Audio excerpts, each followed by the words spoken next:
How to review people you have blocked on Messenger Lite. Hello guys, in today's video I'm gonna show you how to review people you have blocked on Messenger Lite. First thing, go to Messenger Lite and now click this settings icon here in the top corner, and now just go down until you find account settings and click on it, and now just go down here until you find this one, blocking.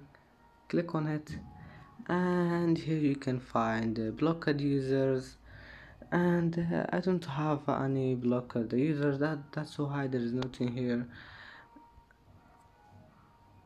And that's it for today's video. If you like this video, please don't forget like and don't forget subscribe, and thank you for watching this video until the end. See you in the next video.